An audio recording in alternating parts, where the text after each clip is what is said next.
Morning. So we have a powerful worship. Yeah? So I praise and thank God for this privilege to share to you the Word of God sa kay Pastor Atini and Pastor Nonon. So we honor them, we support them for the vision gibutang ni Lord sa ilang heart. Okay? So I want to share my testimony at the same time. I want to share a word in 2 Samuel 24:21 to 25. So this is the life of David. So King David. So pamilya na tani sa kinsa ni si King David, no? So siya ang hari nga pinaka the best sa iyang generation. Amen. So verse 21. Arauna said, "Why has my lord the king come to his servant to buy your threshing floor?" David answered, "So I can build an altar to the Lord, that the plague the people may be stopped." Verse 22. Arauna said to David, "Let my lord the king take whatever he wishes to offer it up. Here are oxen for the burnt offering, and here are threshing sledges and ox yokes for the wood." Verse 23. "Your majesty," Arauna gives all this to the king. Okay. Arauna also said to him, "May the Lord your God accept you." But the king replied to Arauna, "No, I insist on paying you for it. I will not sacrifice to the Lord my God burnt offerings that cost me nothing." So David bought the threshing floor and the oxen and paid 50 shekels of silver for them. David built an altar to the Lord there and sacrificed burnt offerings and fellowship offerings. Then the Lord answered his prayer in behalf of the land, and the plague on Israel was stopped. So in this story or in this passage, so si David, ang Israel is na-plague or kumbaga sa to, kumbaga di na to maintindihan kung nahitabo ni, na ay nagsakit, na ay nagkautang-utang ka, na ay nganong ingani imong ginagyan karon puro negatiba. So si David, nganong nagnegative man kay si David na gihimo nga foolish thing. So sometimes sa atong life natin gihimo nga foolish thing ba or nang di kaaya-aya sa mata sa Ginoo ba, or in short sin. So kaya nagkaroon og plague ang iyahang kingdom. Kumaga sa tuwa, kung kami nami gihimo pod na foolish thing sa among finances, nagkaula nagkadimaw among mga finances, no? Kami sa mag-asawa. So mura gingana ba? So ang isa sa gihimo ni David is nag-offer siya. So nag-offer siya, so naisa ka lang dito, ang tagiya si Arauna, nagadto siya dito, then dito siya mag-offer. Kaya nakita niya tong angel, dito man nagadto. So gi-offer niya. So si Arauna, syempre king siya. Pag king ka, is imuha man ng land, di ba? So muna si Arauna, ihatag lang niya kay King David. Pero si King David, nung sa ingon niya, "No, I insist. I will not offer to the Lord that cost me nothing." So kumbaga sa atong life karon, kung gusto nato nga gusto mo ko na, ako si David, ako na si David. Pero si David, naigihimo nga dapat po nato himuon. Pag mag-offer ta kay Lord, siguraduha nga nag-cost na sa imuha. Pag costly na sa imuha, unsay giingon sa Bible, sa last verse,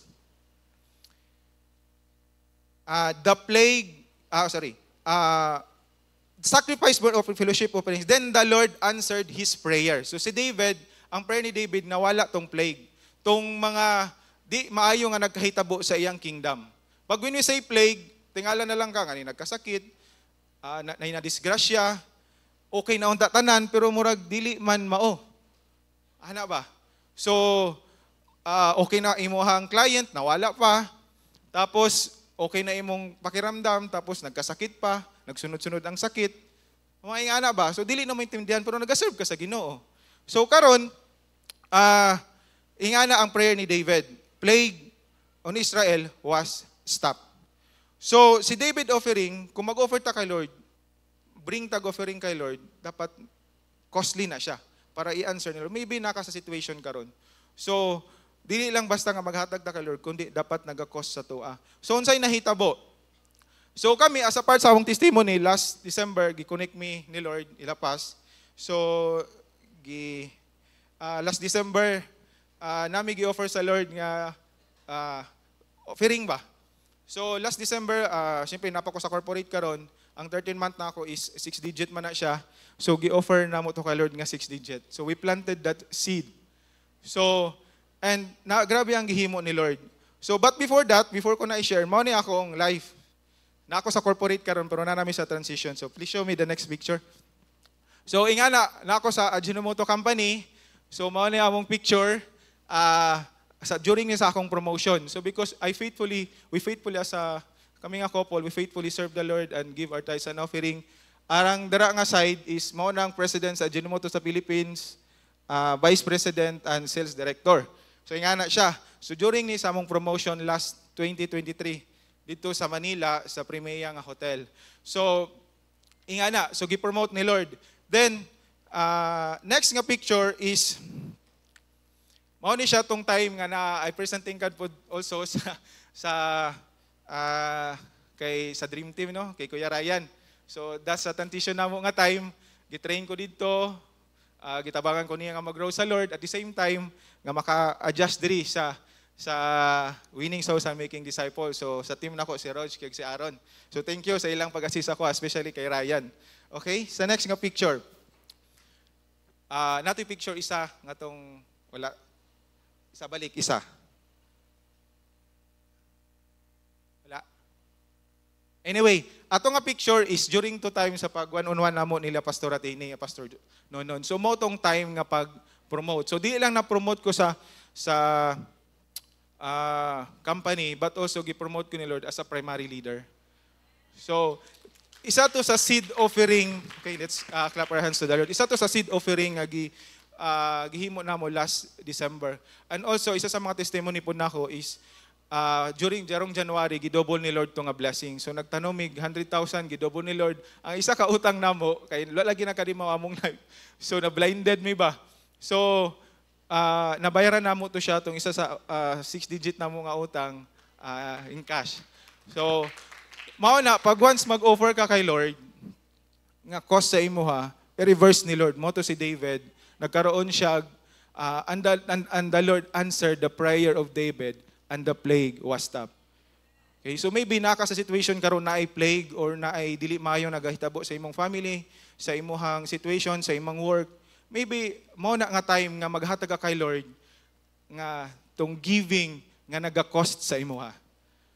So karon before ta mag-give, i-prepare na isubri dara karon sa imuhang kuan, sa imuhang share. So kuhaon mo na siya, ingon sa Bible, wala siya nagingog amount dito. Unsay pinaka-cost sa imuha? Maybe ang cost sa imo is 1,000.